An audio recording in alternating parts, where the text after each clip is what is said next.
The world is saved.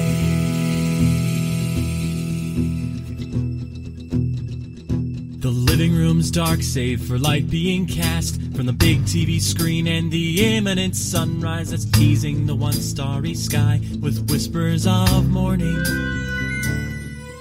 Hey, George. Hey, Lions, how goes it? I'm trying to decide what my wish would be if I won the competition.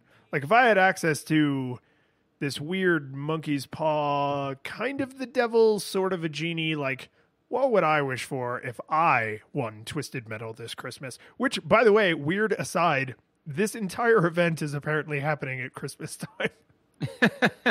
I think we all know what we would wish for, which is for everyone to, like, subscribe, and to leave comments, below in the podcast. That was a hell of a segue, sir. That was good. That was good. Yeah, I'm pretty proud of myself. Actually, so for my reward, I'm going to tell a tangential story just right off the bat. So this is I did good. I get a treat now. Which is, to be fair, what my son does sometimes. I'll be like, great job. And he goes, good. And then just goes to get a cookie. I'm like, I didn't say you could have a cookie. I said, good job. But no, on the Monkey's Paw Wish, I was playing D&D a while back, and I was DMing. And so the group was trying to bargain with a devil, so I always try to very much so Monkey's Paw that stuff. So they were on like another plane, like lost, trying to get home. And so they said, I want to make a deal with this devil. I was like, okay, yeah, man, whatever. It's D&D, man. You can do whatever you want, right? And he goes, I want him. I say to him, I want you to help us get home. And I'm like, he says, done. He goes, wait. I want you to help us get home alive and well. And I was like, okay, done. Wait. I want you to help us get back to our home alive and well. And I was like, okay. He says he agrees, and they lit him up, and like he disappears immediately. And they're like, what? I'm like, not killing you is helping you get home alive and well. And they're like, look, that's actually probably the best we could have hoped for. So let's just all walk away from this situation. Like, it was very much so a Mexican standoff. But as I was watching some of the endings to this, I was just kind of like, this is very much so like a Faustian covenant.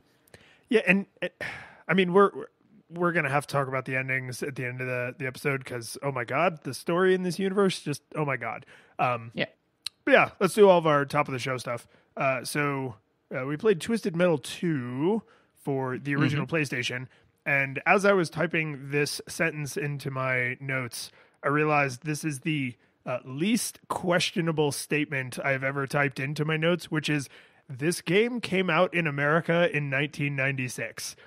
Yes. Right? Yes, it did. Everything about the way it looks and sounds and plays, the whole theme screams America on the PlayStation in 1996. Like, no one who knows anything about any of those things would ever question whether or not that's a true statement. And now, here's the interesting thing. Well, okay, no, actually, let's put a pin in that and get back to visuals. But talking about the 90s visual style, I have a caveat / comment to that. But what is your nostalgia experience for this? So you messaged me in the chat the other night, and you were like, this really feels like it's meant for couch co-op. And I spent most of my time playing this game in couch co-op. So I played this game a fair amount alone in the way you would train for like a boxing match, where like I wasn't playing it alone because I necessarily enjoyed it alone. And I'm not saying I didn't, but I was playing it entirely because I knew I was going to go play it at Brian's house. It's like, well, when I get over there, like, I don't want him to just punch me in the face a bunch. I'd like to also punch him in the face a bunch, right? So there's like this kind of, you're playing the single player in anticipation of the co-op, and I don't think that's a bad thing, but like, that's how my memory of this game is entirely colored, is that all of my single player was just in preparation for when I played it with another person. And unfortunately on this playthrough, I didn't get to play it with anyone else. I did it all, the single player story, which is still, I mean, it's functionally the exact same game. You just miss out on some of the shenanigans that happen when you can like screen watch or like elbow your friend in the hand so he drops his control. All the crazy nonsense that like kids do when they're playing on the couch together. Right. And for me, like I had not played this game before, but my nostalgia experience for this is one where it was definitely I was kind of like peripherally aware of this game, and it came actually screaming into the forefront of my knowledge recently because I watched the YouTube channel Death Battle, and they did Joker versus Sweet Tooth, and I'm like, well, I know who one of these two people are, and then I went in and looked up Sweet Tooth. I'm like, what is happening? And so I started digging into it a little bit more, and I was like, oh, okay, so this is kind of my top level takeaway of this thing, this was a racing game for the PS1 that went all Mortal Kombat and decided to create like this insane growing universe like year over year, to the point where like now there's the people who play Twisted Metal because it's like a fun racing deathmatch game, and the people who actually know the lore, like the same way there are people who know Mortal Kombat and then know the lore of Mortal Kombat, where there's just two completely different levels, So that's my kind of peripheral knowledge of this game. Yeah, and Sweet Tooth's ending is, I think, the most Twisted Metal of the endings. And Sweet Tooth is definitely the most Twisted Metal character because he is an insane clown who drives an ice cream truck that's partially on fire. And I mean, what more is there to say than any of that? Like that's you now have all of the foundation you need to leap to any insane conclusion that will probably be correct. Now there's a lot of enough said in this, kind of thing where it's like, well, what's this person's deal? And it's like, well, they had their arms removed and then surgically tied to giant steering wheels, and rocket launchers were put on their shoulders. What else do I need to know about them? Is that not enough? I think that's pretty much all you need to know about them. Like, he also prefers blues to jazz. What is wrong with you? Yeah. It's like anything that would psychologically come after that came after that, like it's the end of the story is exactly what you would expect. When the beginning of the story is he had his arms removed, tied to two giant tires, and put rocket launchers on his shoulders. And then everything that was going to happen happened. So you want to shill some stuff, man? I mean, I'm actually pretty happy with the gorilla shilling that you did at the top there. Sweet, let's do it. Yeah, so I'm actually good to jump straight into visuals, assuming my wish is granted, driver. Okay, so here's my side story. The second I beat this game and got the first bit of dialogue in the conclusion from Calypso, I was like, my 10-year-old self just realized that my 30-something-year-old self can probably impersonate his voice pretty well. And it turns out I can. So that was like a weird, right? Because when you're a kid, you don't really think like one day I may sound like this adult, or at least I don't remember ever thinking like that. And so, jumping back into my childhood mind to play this game and then jumping forward into my adult body, I was like, I don't have any of his powers, but I can kind of talk like him. Win? I love it. Yeah. So for me, the first note that I have on visuals, which is kind of the thing that I want to come back to, is I literally have artwork is very, very 90s, right? But here's the thing, is that we've said that before on this show. We said it for things like Earthworm Jim, right? Prapor the Rapper. And Prapor the Rapper, and things like that. This is not that. This is so and so I think that the difference is that if Earthworm Jim is a 90s cartoon show, this is a 90s comic book. Well, so you've read a lot more comics than I did, particularly in your younger life. Did you ever read Spawn? I want to show this to you because the exact note I had is artwork very 90s, open parenthesis, Todd McFarlane, close parenthesis, who is the artist for Spawn. Yeah. Yeah. So I was trying to explain what the tone of this world was like to someone. And I was like, well, it's like super 90s. Like there's a lot of like, it's grungy and gritty. And I was like, I was just struggling. And finally I was like, did any of your friends have HBO when you were a kid? Did you ever see Spawn? Did you ever go over to your friend's house who had like the hack TV box where they got HBO even though they didn't pay for HBO, and you watch the Spawn cartoon? It's kind of like playing the Spawn cartoon. And unfortunately, the person I was talking to was like, I have no idea what you're talking about. But I was like, crap, because that's really the best I can possibly do. Yeah, no, it is absolutely 100% right up that alley. I mean, and again, I wasn't reading tremendous amounts of comics in the 90s, when they were coming out, but I did read, I've gone back and read some of them, and it is very like the animation is just 1-to-1 almost exactly, like where it's got like those like very hard lines. Everything's very angular, so kind of everyone looks a little bit like a demon, lots of really heavy shadows, even where they don't always make sense because of the light source. Yeah, because it's like all very harsh lighting. Everybody's facial expressions are hyper exaggerated, especially like evil smiles. They basically smile all the way back to their, like literally grinning from ear to ear. Yeah, yeah. Calypso, if that face isn't a straight ripoff of the Joker, that person is like, how could you? And I don't mean that in like a bad way. Like the Joker is an amazing character to rip off because it's so iconic, but the close up in like the endings and during the like little prologue thing at the prologue movie, I guess, at the beginning, it's the pointed chin, you can see the gums and like into his cheeks, like because he's smiling so very, like that is exactly how the Joker smiles. So it just hit me. Calypso is what would happen if the Joker and Lex Luthor used the Patara earrings.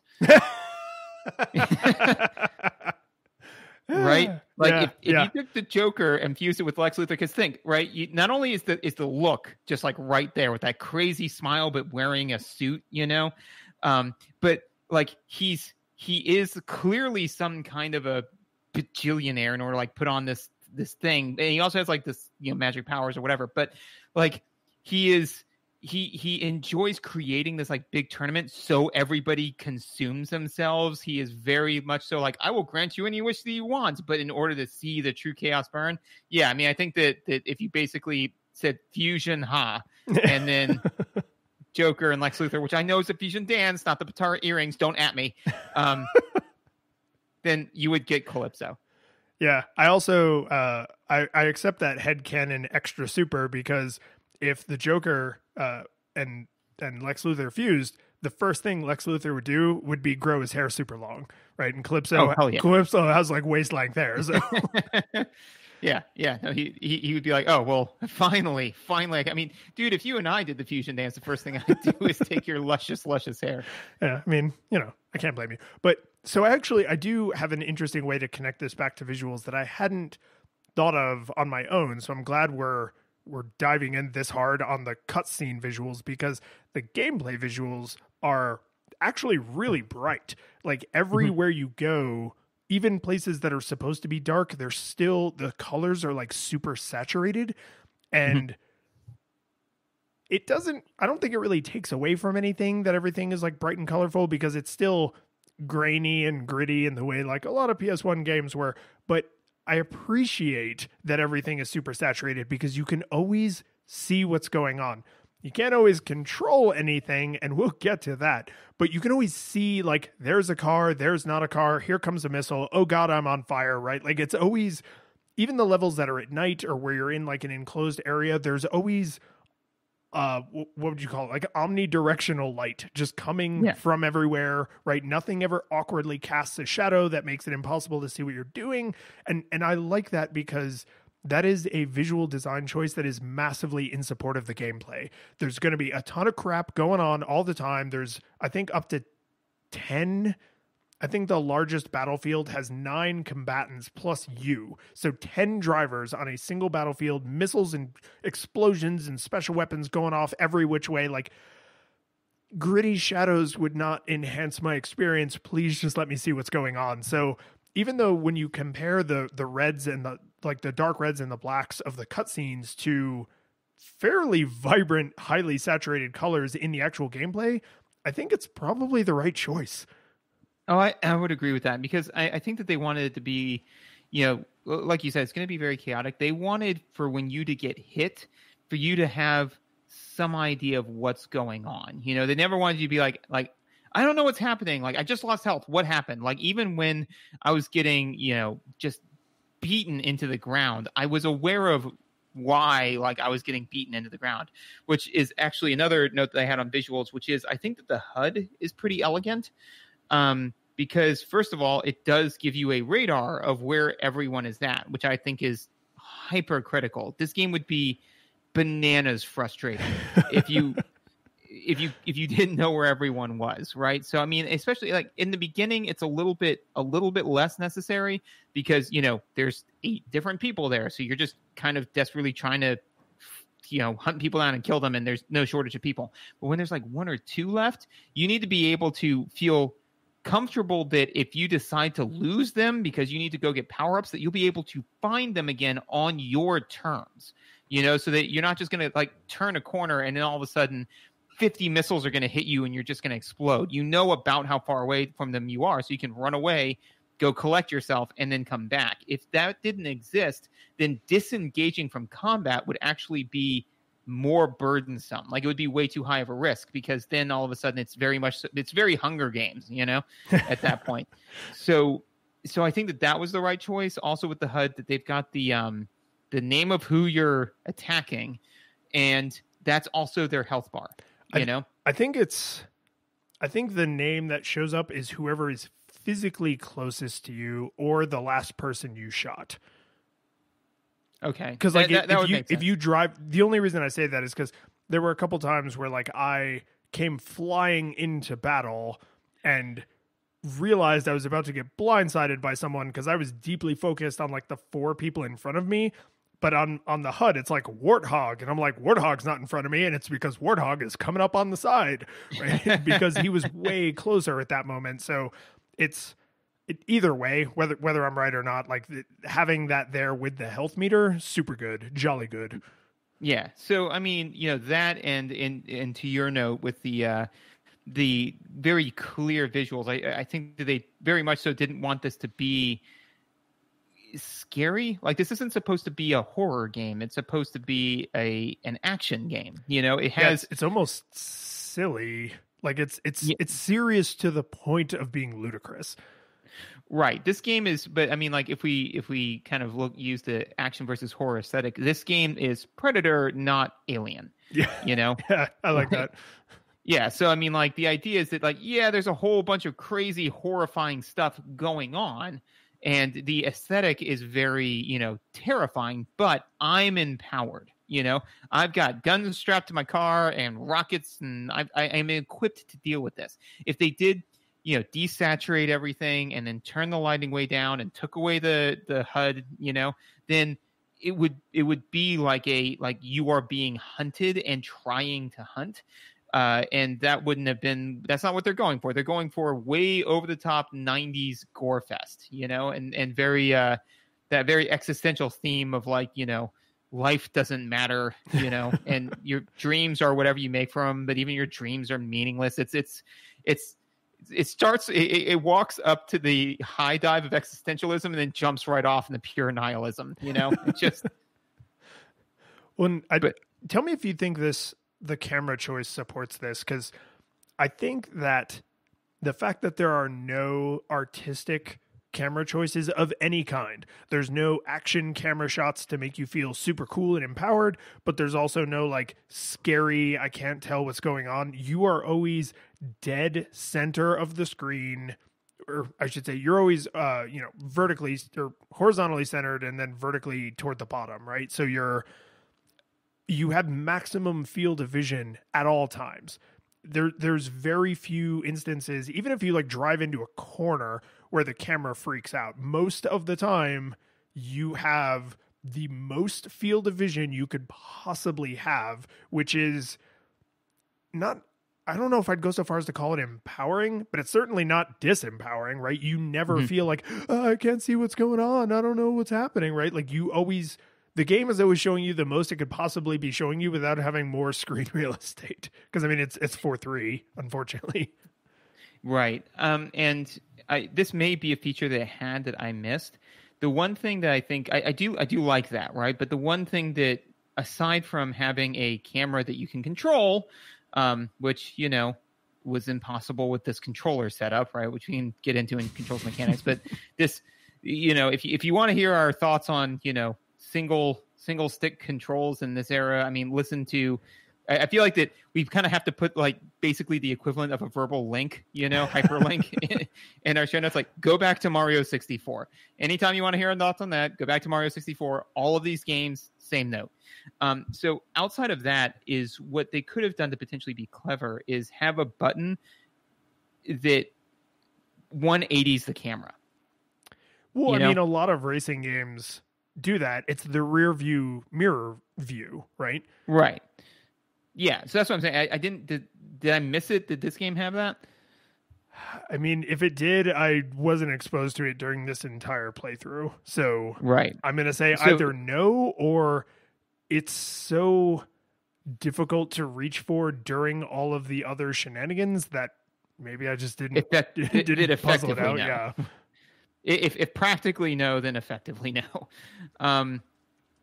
So I think that would be my only note there, is to say, if, you know, like I like that big forward vision, but like there were times when I was getting tagged from behind, and again, I knew what was hitting me. I could guess at who was hitting me. I knew what was going on, but it would have been nice to be able to just press a button and glance in effectively my rearview mirror. I wouldn't have done it like an actual guy looking in a rearview mirror. I just would have 180'd the camera and said, this is what's going on behind you. And that actually would have helped also too with the process of backing up, but we'll get into that in controls. And we will. I know a lot of times we say that we won't get into stuff in control, that we'll get into stuff in controls, and we won't get. Oh, we're getting into that. We're getting into how one backs up in this game. So I had to check. So I brought up like a map of the controls, and it doesn't look like you can do any kind of rear camera. But as a teaser for controls, there are things you can do that I did not remember that you can do, and they are bizarre. We'll get there. So the one other thing I wanted to make sure I said about the radar, just because once I noticed it was like a tiny little splinter in my mind, is the radar they min-maxed function over form. Like, if you actually look at the radar, not take in the information the radar is giving you, but if you actually look at it, it is so shockingly boring, right? There's no map or topographical or surface information. There's no telemetry of any kind inside the radar rectangle. And all of the characters are a single square in their primary color, which is actually, I mean, assuming you're not colorblind, is a really good way to convey that information, because it's like, oh, there's only one person in a pink Cadillac, that must be Thumper. There's only one, you know, like each of the main colors, right? Like Warthog is brown because he's in like the tank thing, right? So it's kind of like a Humvee, I guess. Anyway, but like, you very quickly learn, oh, that color is that person. So when I see them on the radar, I know who's over there, not just that someone is over there. But if you really stop and look at the radar, it's like, that's it. Like, they couldn't make it like the first letter of their name or like their initials or something in case I am colorblind. They couldn't give me like a little bit of topographical information.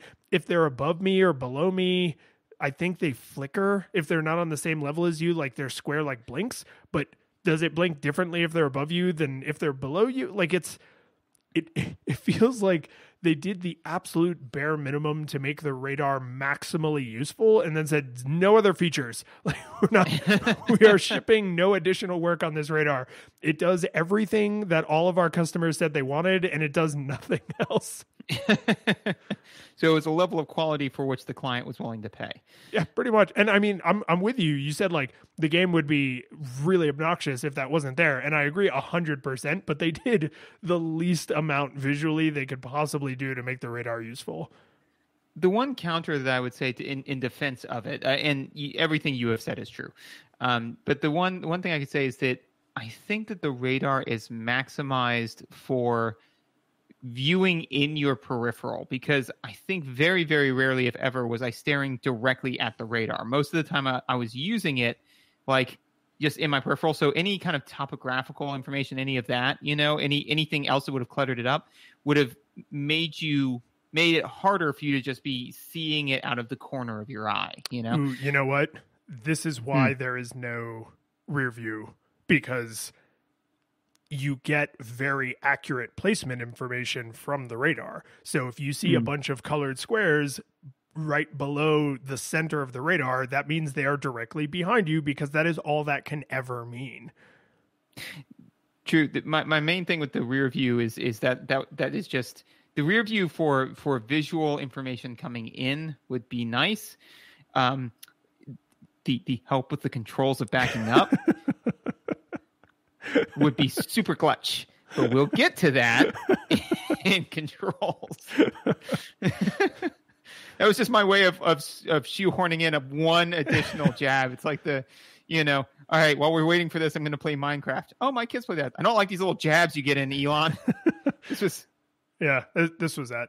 Yeah. I don't have. Oh no, sorry. The one other thing I did want to say about the visuals is I generally have praise for the comic book prologue and ending and the character selection screen. Prologue and ending? Prologue and epilogue. Like No, the right? endings of this. There's the prologue at the beginning that does the setup, but then each character has their own conclusion to their story if you win. Right. Those aren't. Would you call those epilogues? I wouldn't. I don't know. I feel like prologue and I don't know. I'm going to go back to my Fortress of Solitude and the opening and closing. Thank you. where they do that animation, right? Because the character select screen has that art style on it, but not any animation. And then the opening and closing has animation, and it is the laziest flash animation, like where it's just solid drawings are then like warped and stretched and squashed to create a semblance of movement. And sometimes it's good. Most of the time it's innocuous, but man, when it looks bad, it looks bad. And it's not because it aged poorly. It's because it never looked good, right? Like taking, you ever take Silly Putty and like put it on the newspaper comics and like, then you stretch it out and make everybody look like a Cronenberg, right? Like there's no way to make that look good. Like the point is that it looks terrible. So the fact that they chose that as their animation style just seems like they did it for budget, right? Because drawing more drawings would cost more money, and money is the opposite. Spending money is the opposite of what they were trying to do. They're trying to make money. So exactly, like I get it, but it really feels like, could you not have spent like a few $100 extra, even if just more static images that you just like quickly cut between? Like just don't awkwardly squash and stretch these like paper doll people. It's just I don't like it, and I'm sure I never liked it, because I can't imagine looking at that and being like, Silly Putty, great. Neat. Yeah, and just so you know, so I agree with you. And just so you know, epilogue, a section or speech at the end of a book or play that serves as a comment or as a conclusion to what has happened. So I think you could reasonably say it's an epilogue. Look, well, neither of us are going to be happy with the way this ends. Nope. All right, audio. Audio. Actually, I had one final thing for visuals, which was there are people blowing up at some points in the game when you run them over, because of course there are. The now audio. splatter! Holy crap, the splatter! Oh yeah, no, they explode like it's an anime game, because I'm convinced that anime characters or manga characters in particular have like 5,000 gallons of blood in them. It's like a Tarantino film. Yeah, where it's just kind of like, how? No, there's not. I mean, violation of law, the conservation of mass. Like you have clearly bled 5,000 gallons of blood. The average gallon of blood weighs X amount per thing. You didn't weigh this much beforehand. Unless it's like an envy situation from Full Metal Alchemist Brotherhood, where it's just like she steps on the ground and it's like, oh, that's good. It's a good show. What were we talking about? Audio.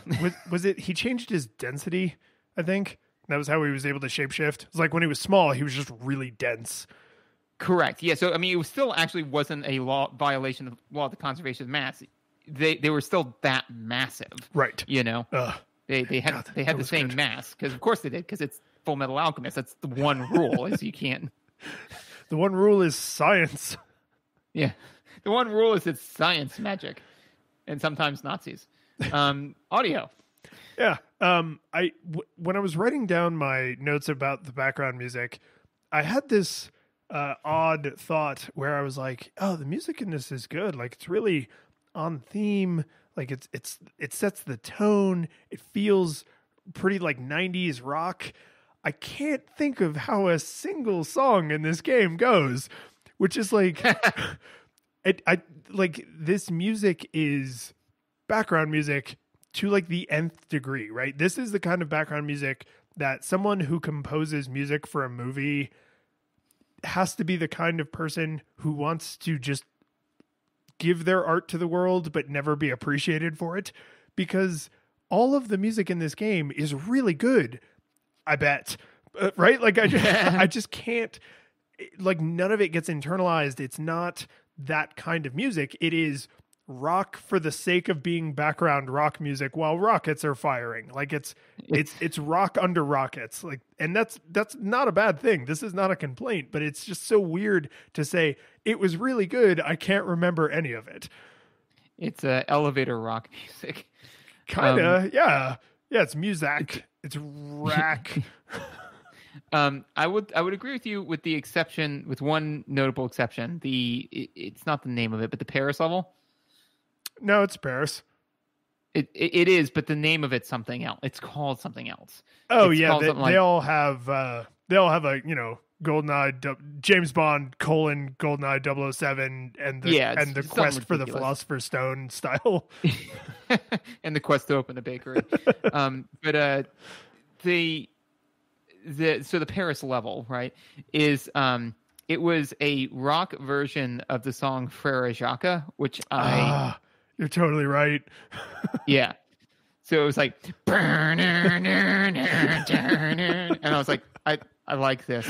This is nice, because, and again, that I think to make myself sound more erudite than somebody who's like, neat, is that further fits into the theme of 90s America, because if you said, okay, all right, I need to know the music that would be playing in a child's head in the 90s in America when they were going on a rampage in Paris. It's like, it would be a rock version of, it's like, would it be a rock version of this new French pop song? Or maybe, like this EU version of, no, it would be Frere Jacques, the one French song that any American child knows, and it would be the rock version of it, So it's very on theme, Which makes me feel bad if there's an equivalent like Holland and Hong Kong and Brazilian song, but we only know Frere Jacques.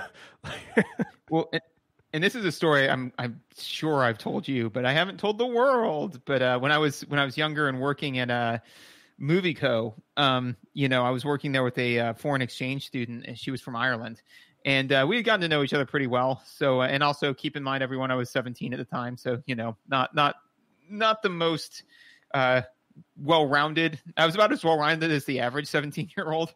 But But I said like, hey, we've known each other for a while. Can I get you to say something for me? It's really dumb. And she's like, what? And I was like, can you say they're after me, Lucky Charms? And she's, and she was a good sport. She said it for me. I was like, all right, neat. And I thought we were done. And she says, well, now you got to say something for me. And I said, what? I'm American. Like, what would I say? She said, can you say howdy, cowboy? I was like, really? And she's like, yeah. I'm like, so that's still how you, like, we're all cowboys. And she's like, yeah, of course. And I was like, huh. So, I mean, I said it and, we had a laugh, but like that to me would be the same thing here. Is it's like, I wonder what that, because there would be one, it's like, what is it though? What is it? So I have never forgotten that story because it pains me terribly to think that everyone outside of North America thinks of Americans as like, yeehaw, like ride 'em cowboy, like yeah. And it's not that I have cowboys, anything like I live in an area where that kind of person is actually pretty common, right? Those sorts of folks are all over the area that I live in. I don't have anything against people like that or into that culture or people who actually grew up as a part of it and aren't just putting on a ridiculous front, but I'm not like that. And so that's the problem, no, right? You're a cowboy. Even positive stereotypes are still negative because they're stereotypes, right? Like, oh, all, black guys are great dancers. And it's like, but you feel bad for the one who's not because, right. And like, if someone came over from Europe and they were like, oh, but you're like a cool cowboy. Cause like all Americans are like rough, tough cowboys. I'm like, nah, I'm more of a cries during chick flicks kind of American. Do you have anything funny that an American like that could say? Cause it's not howdy y'all. It's more like, I really felt The Notebook was really good callback. And no, I feel you. But so the reason why I mentioned that though is because if somebody had said like, oh, well, what's like a very Irish thing to say? Like I could rattle off, 15 different things, right? But if it's like, well, but I never thought that there was an American equivalent, but of course there was. So there has to be like what's the American music for this? Like what's the American music? Like so it exists. It's got to. I don't know what it is. But I wouldn't be surprised, honestly, if it's like what we think of as classic rock, like Queen. Or Elvis. Yeah. I'd buy Elvis. Elvis, Michael Jackson. Yeah. One of those singers that like transcended their genre completely. And so that's like when this game was released in the EU or in the Asia Pacific region, I want to believe that when you play in LA and New York, it's like some random like Jackson 5 song or Elvis, because one, that ties this back to music. And two, I think that would actually be really awesome if when they regionalized it, they were like, okay, now in your country, we're going to make fun of what they think you do all the time. See, now I just really want to be playing the very last level of this very dark and gritty, Faustian covenant-bearing game, reminiscent in animation style to Spawn. As you're climbing the ladder to the very last boss, hearing do do do do do do do do do do. You went to school to learn, girl, things you never knew before. Like I would. Man, now I kind of just want to go back through the game, turn off the sound, and just listen to that while I play. That'd be amazing. So I actually don't. I mean, like, so those are my notes for music. I don't have really anything for the sound effects. I mean, like, there weren't any places where I felt that the sound enhanced or detracted from gameplay. It's, the explosions are explosions. They're what I would expect explosions to sound like. There wasn't any time where I was being fed audio information that I felt like was either clever or necessary. Well, there's one example where that's not true, but the thing I'll say to your specific comment is all of the sound effects are normal, but like turned up to 9, not 11, mm-hmm. right? But like nothing is so insane that it's unbelievable, but all the mm-hmm. explosions are explosions, right? And all the missiles are zoom missiles, right? Like it's So all the explosions were choreographed by Mr. Torque. That's right. Right. Like nothing is ever at like a 4 or 5 intensity. Like every missile shot is a 9. Every explosion is a 9. The fire, like the crackling flames noise is a 9. Every time you make a sharp turn, it's the maximum tire screeching noise, right? Like everything's just, it's cartoony in its consistency. Like they are pulling from this really simplified sound palette.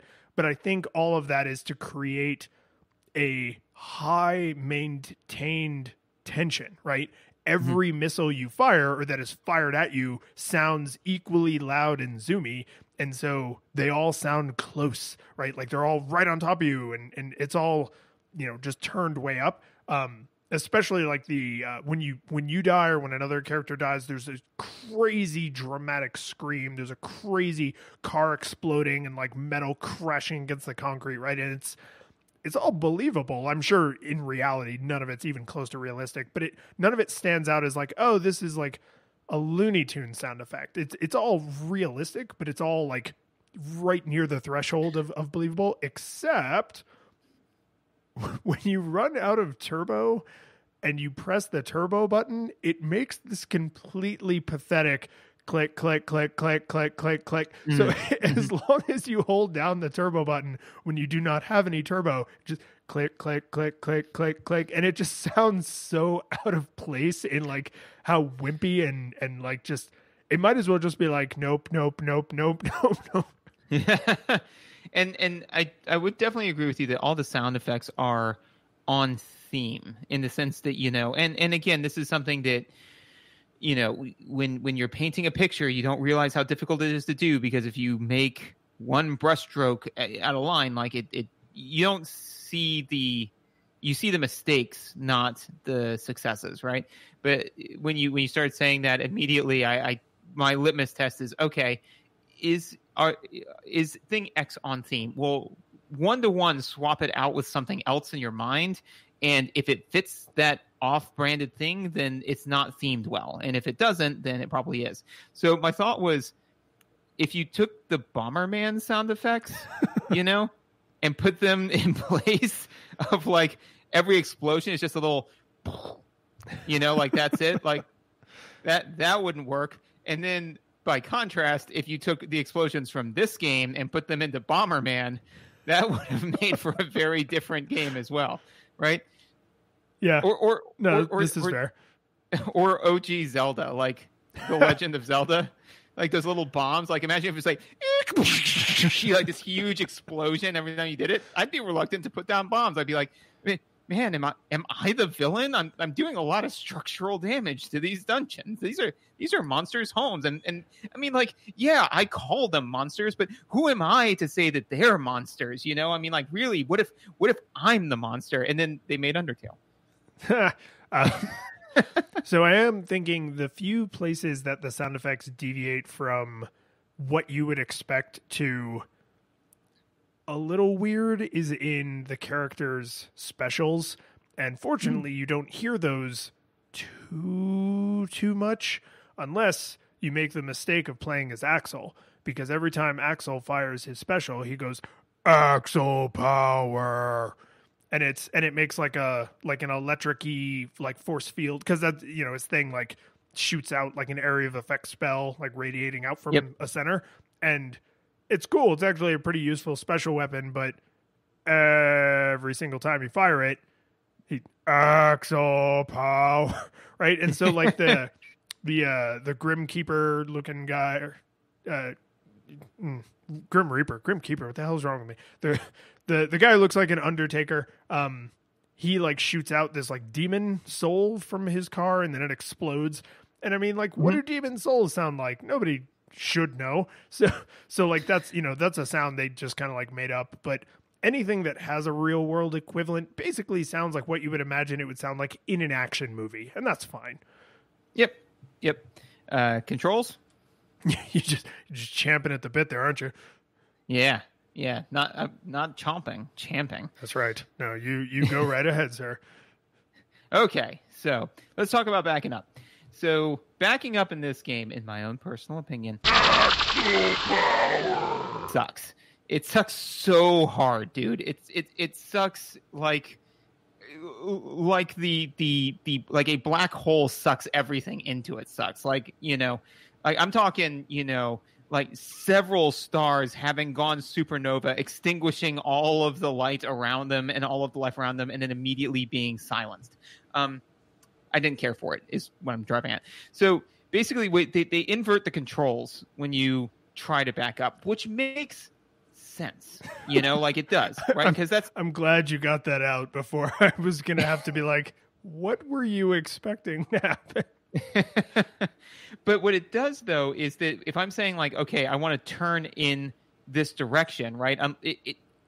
You know, I mean, there's a reason why generally when you're backing up, you should put your arm behind the thing behind, you know, behind you, and then look in the direction you're going, so that way it basically effectively uninverts your controls again. You know, it just the issue was I really struggled to internalize this, right? And in a game where split second reaction time matters, and I have run full force into a wall and now need to back up, and I end up backing up in the wrong direction without thinking, then slamming myself back into the wall again. And so I'm basically just running interference back and forth in this wall.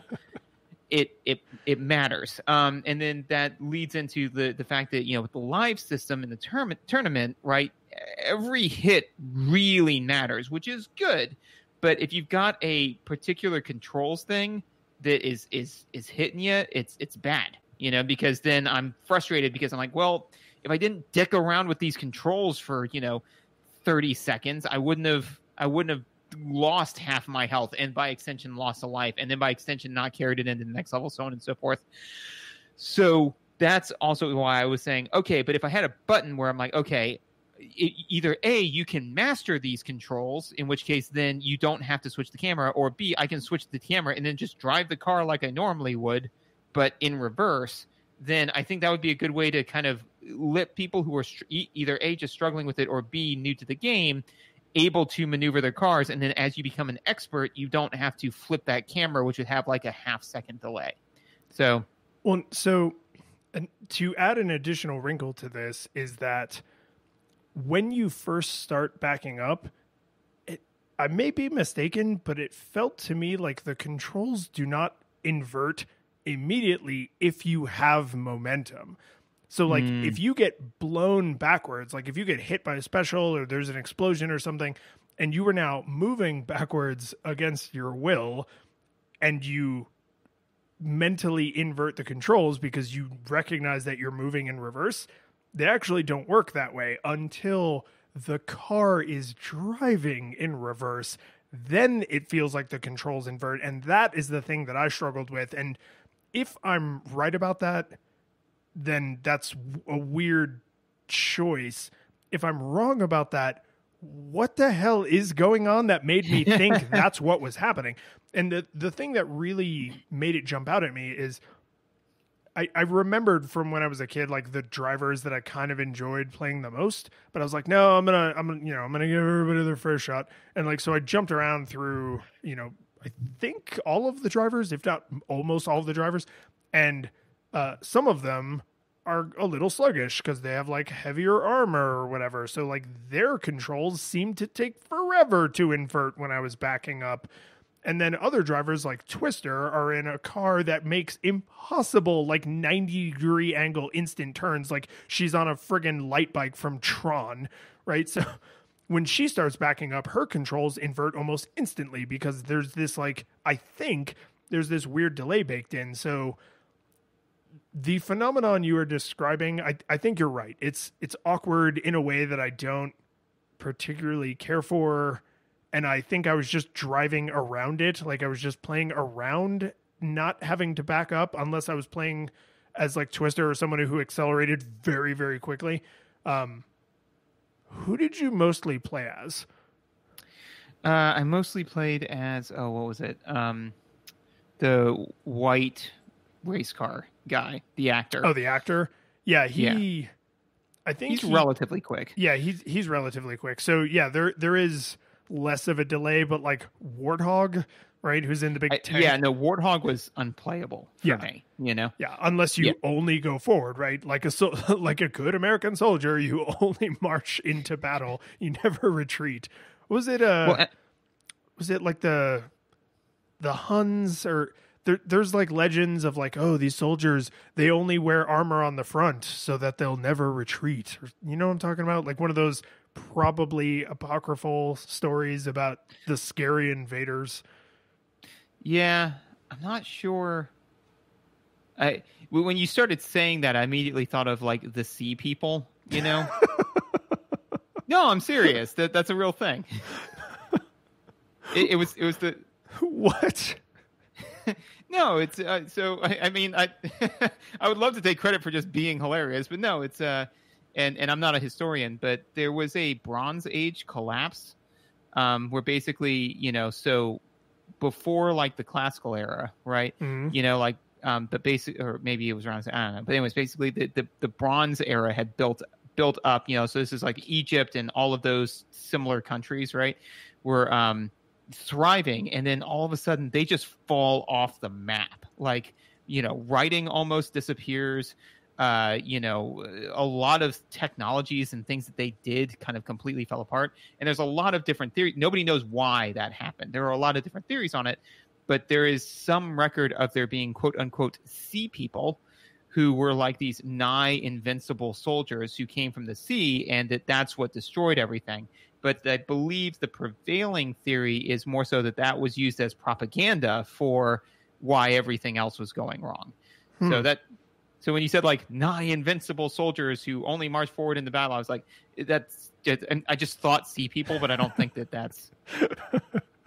that was a long, interesting, weird road we just went down together. Yeah, right. I mean, I don't think that anybody booted up the Twisted Metal 2 episode of Nostalgia Goggles and expected a brief, complete layman and neophyte's view on Bronze Age history. Yeah, that's the kind of thing you can get here, though. Now they know. Exactly. Yeah, we definitely stay on brand all the time, but all this is true. What? Oh, inverting controls. Yeah, so yeah. I think the other important thing to mention is this is a PS1 game, which means all of this is happening on the D-pad, right? Yeah. So I still contend that like doing complicated three-dimensional maneuvers with a D-pad is workable if the engine is good enough for it. And in this game, the driving is so unrealistic. It's so unbelievably unrealistic that you don't really feel like, oh man, if only I had a steering wheel and I could make these like small precision changes. Like, no, I don't want to turn it 29 degrees. I want to turn it 29.1 degrees. Like, this is not that. This is insane, bombastic. Like, you're either flying at people or fleeing from them as fast as possible. You're usually in these gigantic wide open spaces, and we'll talk about that in a second. But most of the time, precision is a luxury that you can live your whole life without, right? Like, it's just not that big of a deal. And they even make it so that most of the weapons like gently bend, or in some cases like homing missiles extremely bend. So it's like, oh, but I'm not perfectly lined up. It's okay. It's going to hit its mark. It's fine. Right. And that's all to me in service of the Spawn-like over the top bombastic nature of everything. Is like, oh, this isn't what it would feel like to drive a race car. No, because that's not what you're doing. You're not driving a race car. You're a race car driver trying to murder people to get a wish from sort of the devil. Like, it's not a race car game. Yep. It's not a tank driving game. It's not a man strapped to two gigantic wheels driving game. It's not a motorcycle driving game. It's not really a driving game. There's just cars in it. And I mean, and basically what I kind of kept comparing it back to is battle mode in Super Mario Kart, you know? Because I mean, it's pretty much the same thing, right? And I did not. So then when I'd say like, am I being fair? I'd be like, well, you know, did Mario do it better? And in this case, especially for the inverted controls, I feel that they did, because I don't ever remember getting frustrated like this with like pinning myself against a wall, you know? Don't get me wrong, I did it to me, you know? but like it would get very frustrating. And I think also too, the level design very much so like makes it very likely for you to pin yourself against the wall, right? So just off the top of my head, because I mean, like there's sometimes where there are huge buildings and basically like alleys, you know? So if you kind of do drift off to the side and then you clip the wall and then you go spinning out of control and now you're at like a dead stop, you know, perpendicular to the road, you're gonna kind of have to do a 3-point turn, which is weird in this game. And so that was the over-the-top bombastic action. I think that basically if you took Mario Kart Battle Mode as like a baseline, I feel that they dialed up the action and dialed down some of your control nuance, you know? And so that just struck me as, I don't like it. Yeah, and so I'm torn between which of these two directions to go in first. So I'll choose the shorter path as the first one. Always be driving forward. ABDF, right? Like I had way more success as a combatant, you know, if I didn't ever try to maneuver in a particularly clever way.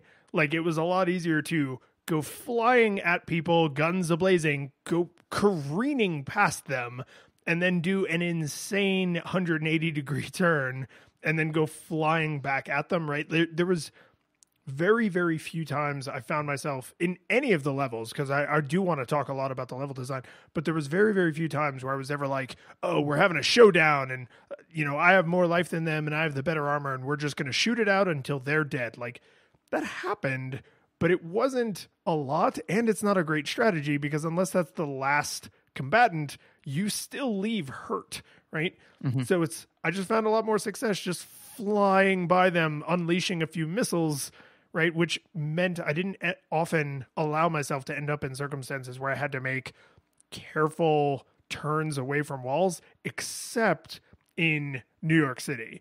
In New York City, because you can fall to your death, right? Because you're driving on the rooftops of New York City, and there are a bunch of interior spaces that are relatively small compared to how large most of the maps are. In that level, there were a lot of times where I was like, oh God, I'm pinned in a corner and I am getting I'm getting murdered up the butt, and it is not pleasant, right? Like just a lot of dying face down in a corner in New York City. And it feels like there's low-hanging fruit to make a mean joke about New York City there. So I just did by saying I wasn't going to. Yeah. New York City knows what it did. But there's a lot of opportunity to not get trapped in a corner, but when you either do accidentally or if you choose to, like if your playstyle is like put people up against the wall, you're right. Being able to back up effectively would be nice, and you can't. Right. And that was just my intuitive play style. The one other thing that I want to make sure that we touch on. So, I mean, like, and to your point, and I can kind of do this as a throwaway comment, which was, yeah, in New York, there's a whole bunch of places where you can get stuck and fall off the edge without paying attention. Thank God it's not the last level. But there's a password system, which kind of curtails that problem with cycle time. And here's my question is, why do the machine guns even exist? Because every car has been. Just let me finish bitching about this for a second. Because every car has them, right? And they do so little damage that realistically, you are way better off blowing right by somebody, getting some specials or missiles or whatever, and then going and finding them and unleashing that. Versus, like, I literally. I didn't time it, but for about 2 minutes, just followed behind somebody with the machine guns, just trying to keep them in my sights. And I think I did like half of their health and damage, you know? So I'm like, it's exhausting, you know? So I was just kind of like, just either make the machine guns do more damage, which would make the specials less special, you know, or like get rid of them entirely and just, you know, go with the specials. And at first I was like, well, you can't get rid of the machine guns. Then what are you going to do when you don't have a special? And then I thought, wait, that's exactly how Mario Kart Battle Mode works. And that kind of works okay. So. Yeah. I mean, for me, based on my driving skill, and I mean that in an objective way, not that I have a high level of driving skill. for me, the machine guns serve two purposes. One is so I'm never completely unequipped, right? So I'm always, ABS, always be shooting, always be driving forward, always be shooting. And two, as supplementary damage as a reward for good driving. So if you're across the map and I'm coming toward you and I have, say, like the napalm, which I kind of need to be close-ish to have work effectively, if I'm driving toward you vaguely, the machine guns are not helping me because they're firing off every which way. If I'm driving straight ass at you, then I can be firing the machine guns in anticipation of when I'm going to fire the power missile or launch the napalm or drop the timed bomb or whatever. And so they're doing enough damage to be a nice little reward for accurately pointing my car at a target, but they're not doing so much damage that if you have really terrible aim with your specials and have to rely on the machine guns, that you could go on to be successful. So like for me, it was like, hey, you drove well, you did a little extra damage because you were pointed at them, not like you won because of the machine guns. So let's see if I can math my way through to crapping on your theory. So no, so here's, because I put some thought into this, and like I said, mostly just because I was frustrated with it. So I am very much so compromising coming from an emotional place. So let's just get that out of the way off the top. Okay, so let's just say that the machine gun does 1/10 the amount of damage that like a special does, right? Or because the machine guns really is in like damage per second, whereas the other one is quantized in being hit, right? But let's say that you would have to keep your guns trained on somebody for a grand total of, let's say, 20 seconds, right? To do an equivalent amount of damage that a single special attack would do, right? So that means then that, because in the end, you either kill somebody or you don't, right? So such is the nature of combat. But that's the thing, is that you either deal a total amount of damage that is greater than their hit points or less than, right? Mm-hmm.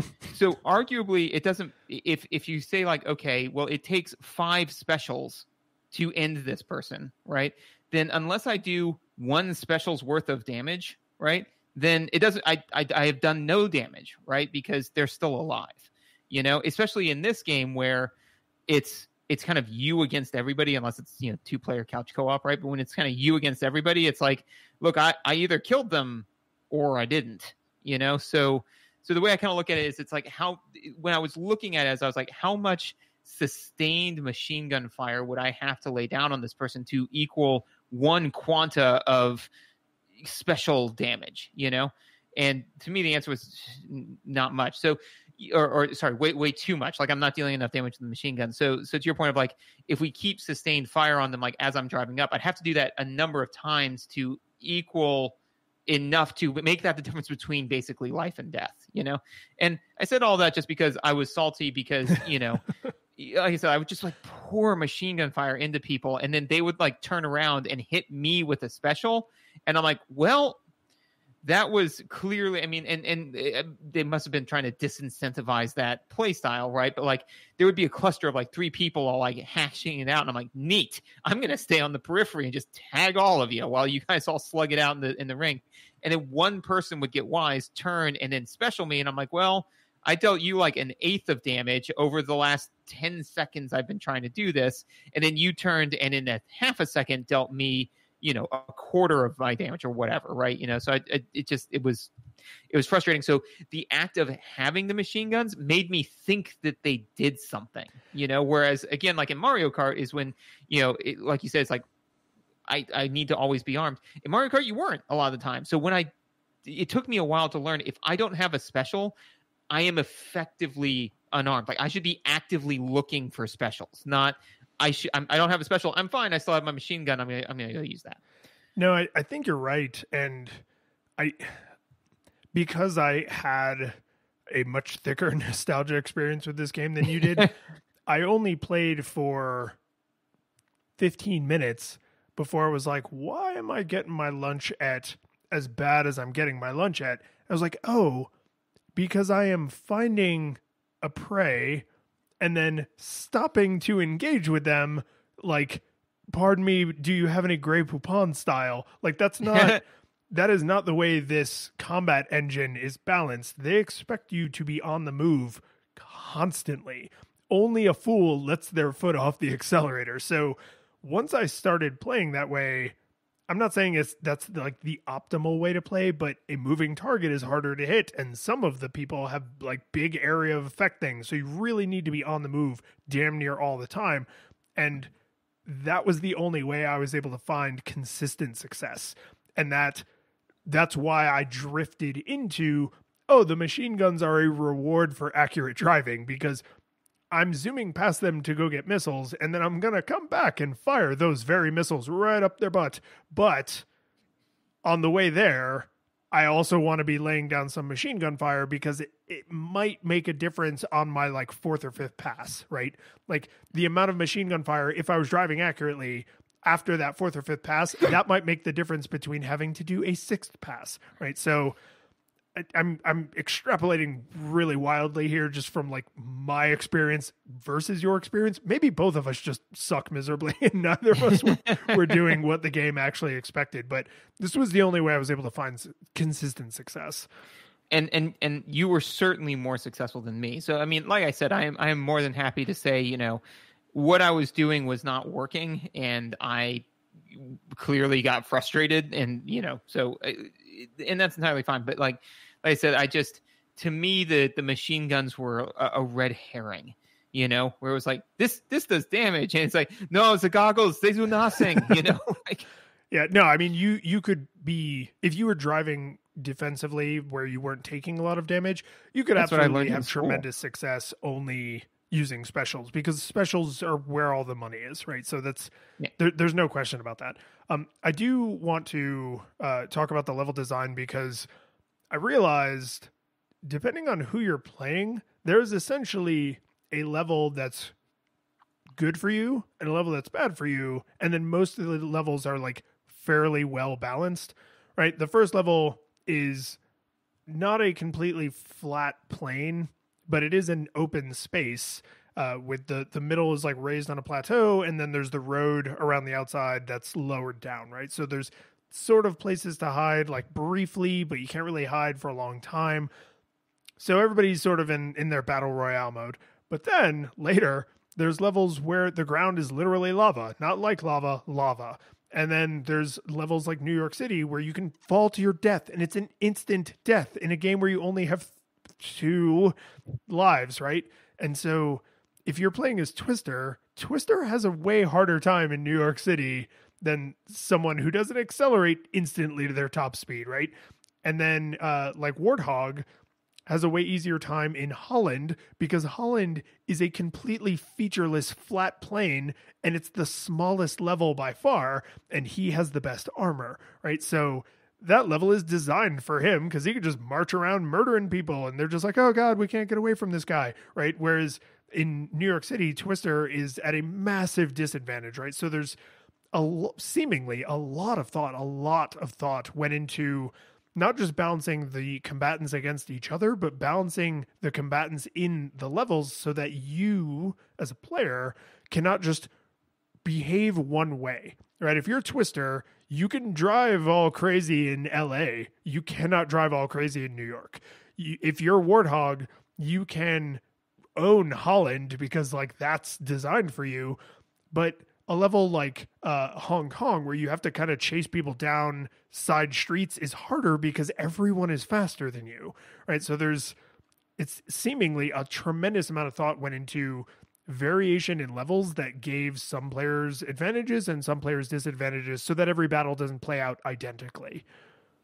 Yeah, I certainly agree with that. And I think that, you know, basically they kind of went through and said, okay, which level is going to be the Warthog level? Like, what does that look like?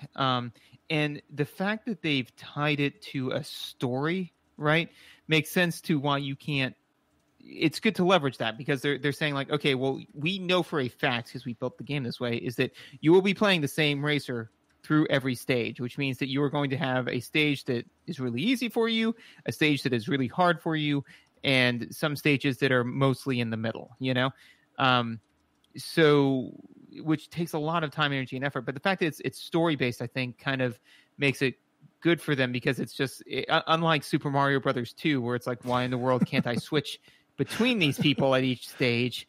That would be silly. It's like, no, you there is no collaboration here. You are all trying to kill each other, and you are one person. You are trying to get your wish from Calypso, right? So, that's why you can't switch your racer, to maximize, so that we are always picking the right racer for the right track as you're going through, which would be, not what the game masters intended. So yeah, I think that was very, very clever, and I cannot imagine how much time, energy, and effort that took, because like you said, to balance the racers both against each other and against the stage is very impressive. So you mentioned the password system. Do you like the password system? Because at first I was really annoyed by it, because I had to go look the passwords up, because I was like, I'm not going to write these down myself. What am I, an animal? But the more I was playing the game, the more I thought about, what must this have been like for me as a kid with only one copy of this game that I shared, with my two friends that I played this game with. Oh, there was no swapping memory cards. There was no overwriting each other's saves. There's no complicated continue system built in. There's nothing. There is only the game, right? Like, it is this pristine little artifact that can't be corrupted by your ridiculous notion of saving and picking up where you left off. You do everything through passwords, and you always start, whenever you use a password to jump to a level, you always start with 2 lives, right? So that effectively is your continue. It's elegant in a way. And the thing that really tied it together for me as being right for this game and the way this game is designed is this game has freaking Street Fighter combos. And I forgot about this, and I'm glad that this came up during the episode, because when I was like, oh, is there a review camera button? No, there isn't. But if you do left, right, up, you will fire a freeze blast. If you do right, left, up, you will fire a napalm. If you do up, up, left, you will jump. There's a shield. There's an entire secondary suite of special moves that the game doesn't tell you exist. Maybe they were in the instruction manual. I don't have the original instruction manual. Maybe you just had to learn them from your friends. But here's the thing. This game was designed at a weird time in video game history, because Sony was like just trying to kind of get their act together, and they didn't really know like what they were doing in games on the original PlayStation. And if you fall off of New York in the right spots, the building lights below spell out some of the special controls, and kind of it's like, oh, that looked like LL triangle, and it's like it incentivizes you to like go try it out, go see what happens when you press like left triangle, or like right left up, or whatever the key combo is, and then like maybe something good happens, and like now you have that in your repertoire, and you can write it down on your password sheet that you give to your buddy when you loan him the game. Like I like the password system, not because I think it's an elegant way to do what they did, which it totally is, but I like the password system because it is a game mechanic. It's a video gamey thing that somehow feels super appropriate for a world that lets your race car do Street Fighter combos. Like it's not often that the parts of the game that make it a video game somehow also feel super thematic. Like it's weirdly elegant. Yeah. I agree. I liked the password system. Just because generally anytime when, I don't get punted back to the very beginning of everything, when I can say like, no, I made it this far. I appreciate that, because cycle time is going to be written on my tombstone. So to address both of the things you said, one is I like the password system. The one minor thing that and you can make an argument both ways, but the way I would like to see it is getting all of your lives back at each level, because if I die on a level, I'm just going to plug in the password to restart at that level, So what it incentivizes me to do, and this was not even, I think, a concept at the time because saving was just a new thing to video games, but it encourages save scumming, where basically every time I get to a new level and I now get the password, it behooves me to quit and then plug in the password to get all of my lives back, because I don't want to get halfway through this lengthy stage. And the playtime on each stage is pretty long, So I don't want to spend five minutes running everybody down and having a hair of health left on 0 lives and being like, well, I died. If I had had the 2 lives, I would have made it, So it kind of incentivizes save scumming. But that's a minor thing, No, and actually I like that pushback because that had not consciously occurred to me, but I think I actually did that once or twice where I got to a level and I had 0 lives remaining. And so I just immediately, because I knew it was a level that I was not good at, and I just immediately reset the game and entered the passcode. And I was like, yeah, I think I did that at least 2, maybe 3 times, which I would have done 0 times if I'd gotten my lives back at the beginning of every time. So that's, interesting. Well, and I think that this is one of the things that, because one of the things that, and I'm just going to, this isn't really even a tangent, but it's sentimental, is, one of the things I really have enjoyed about doing this podcast is that, we have both been gamers since forever, and we both enjoy similar types of games, and we both play games somewhat similarly, but there are some ways that we approach games that is just fundamentally different in some areas. And I do think that I tend to be a little bit more Machiavellian in some of my approaches. This is fair.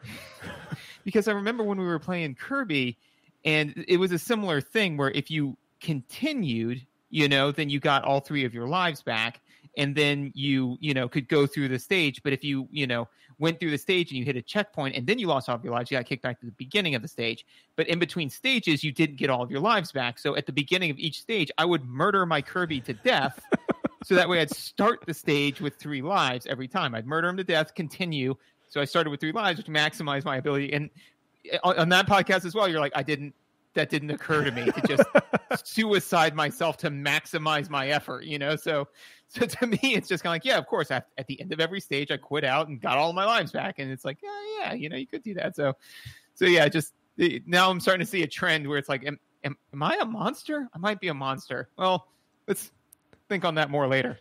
I don't want to go too far off on this because there's a couple other things we need to touch on.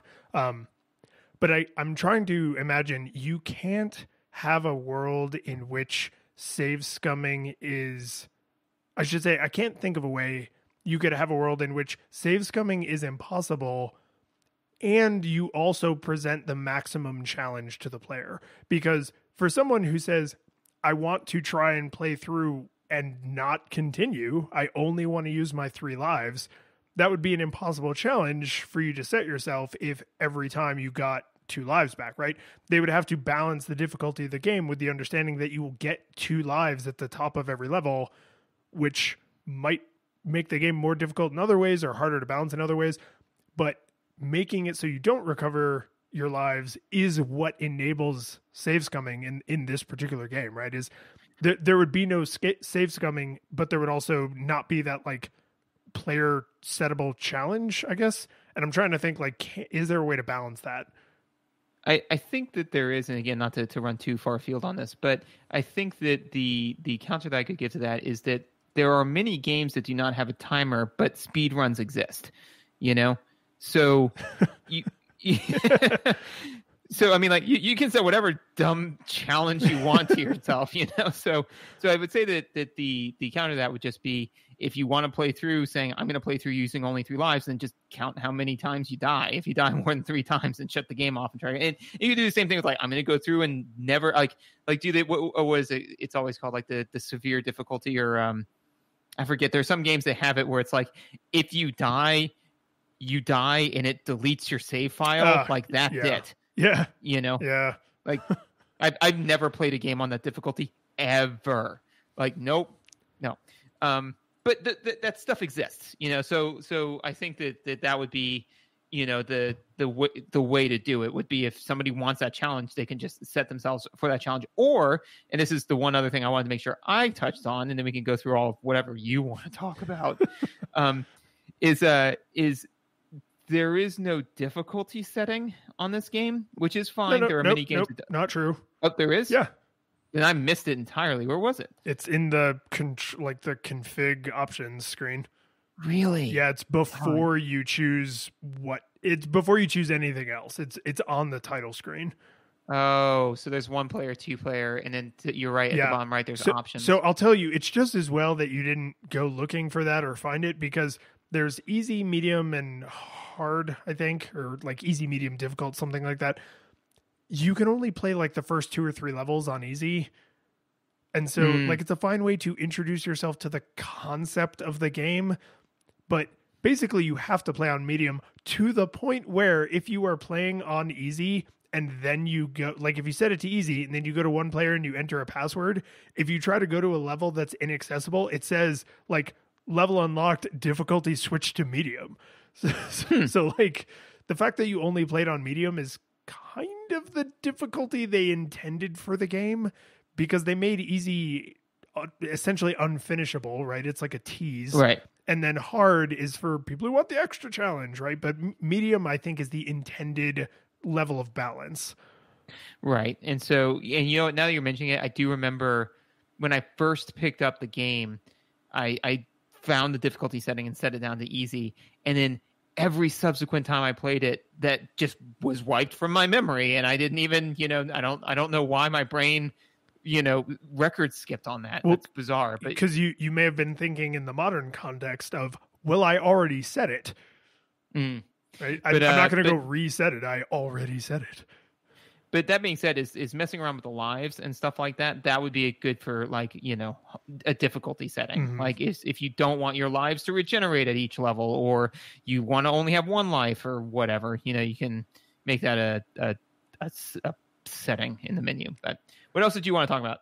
I just had a couple insane things I had to mention before we wrap up, which is this game, just like crazy Street Fighter combos, just like secrets hidden in the streetlights of New York, just like the insane endings, which I don't know, some of the endings are worth discussing because, oh my God, but well, and on the note of the endings, I thought it was fascinating that in some of them, like the main overarching theme is that, you know, like that, you know, like my greed, my hubris, I deserve this, you know, like very monkey's paw, right? But there is some of them where Calypso gets his comeuppance, you know, like it's weird. It's very, you know, after I watched the first few of them, because, you know, you sent me the YouTube link, which I greatly appreciate.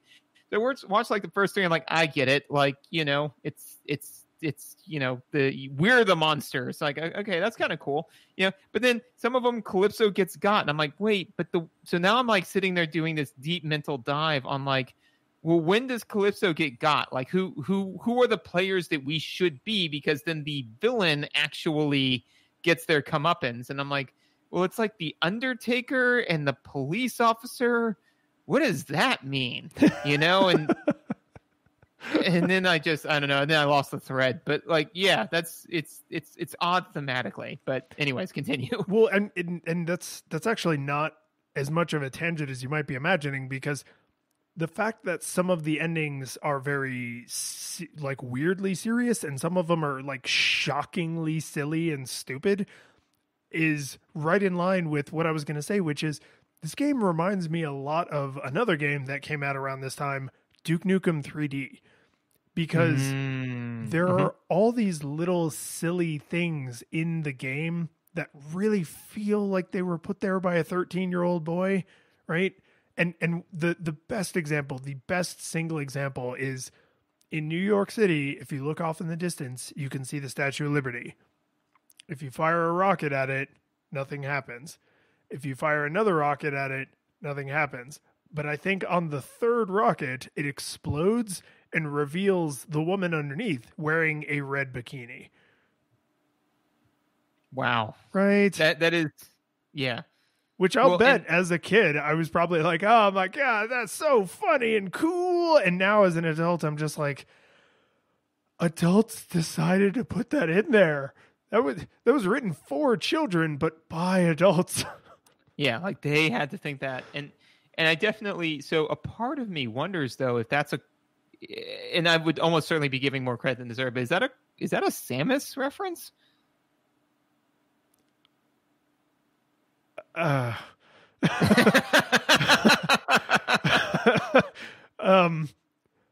your long pause, I think you're like, I don't want to think about it, dude. I don't. God, man.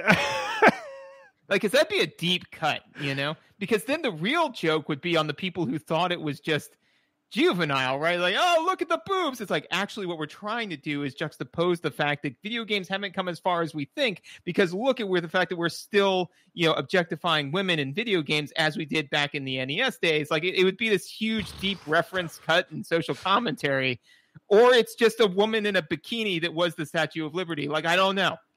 Yeah. I mean, going forward, I'm going to make my headcanon what you said, but I'm pretty sure reality is what I said.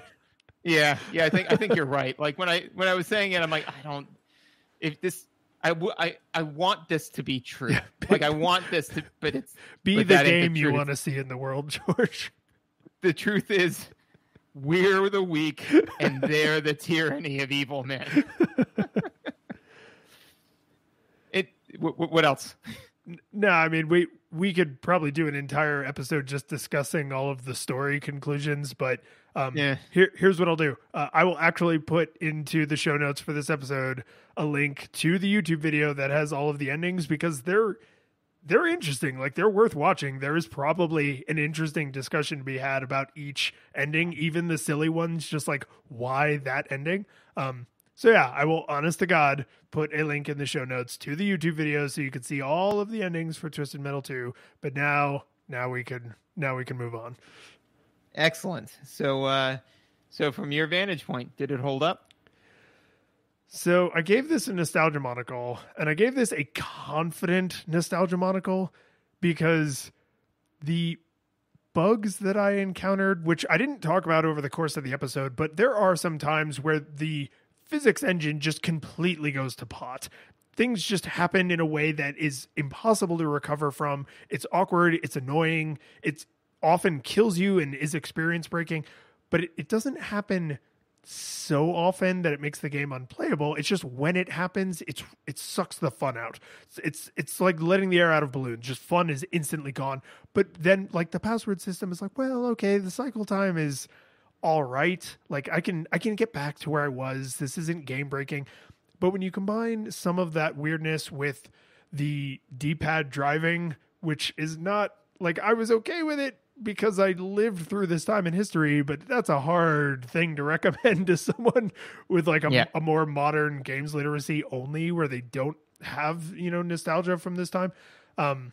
So it's like, I didn't struggle to give it a nostalgia monocle. I didn't struggle to give it nostalgia goggles or to give it no nostalgia goggles. I was like, nostalgia monocle, no question. Like, that is what this game deserves.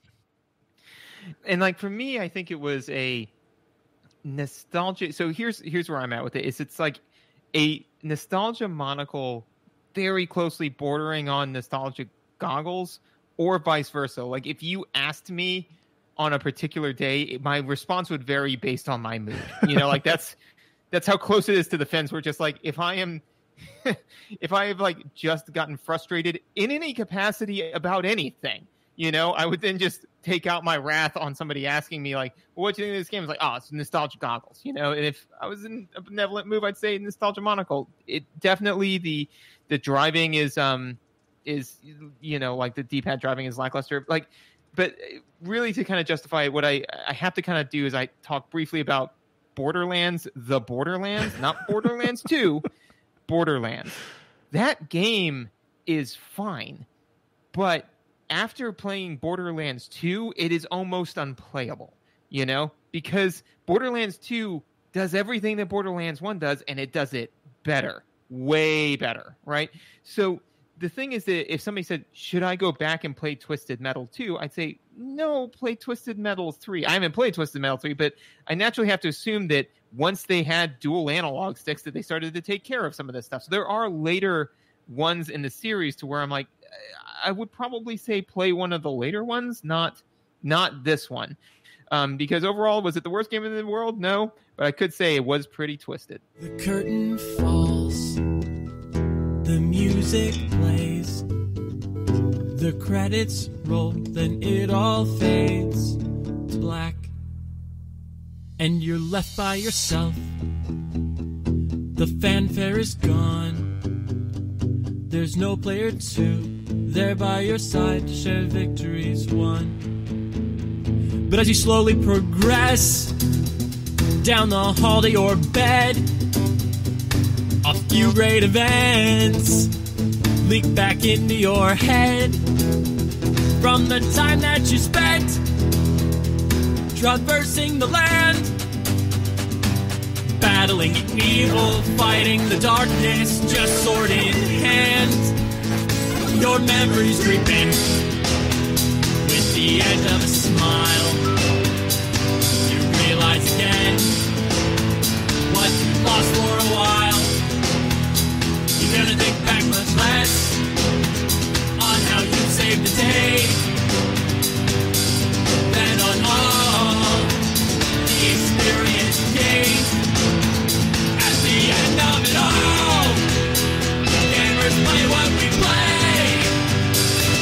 Not for game over, but rather for what we take away. The world is sad, but who cares? We all know that that's not what you came for. Your next adventure's already in sight. You're all set to go. You're excited to see what's all wrong till it's right, and the world is saved. So you're more along for the ride. You're more along for the ride. You're more along for the ride. You're more along for the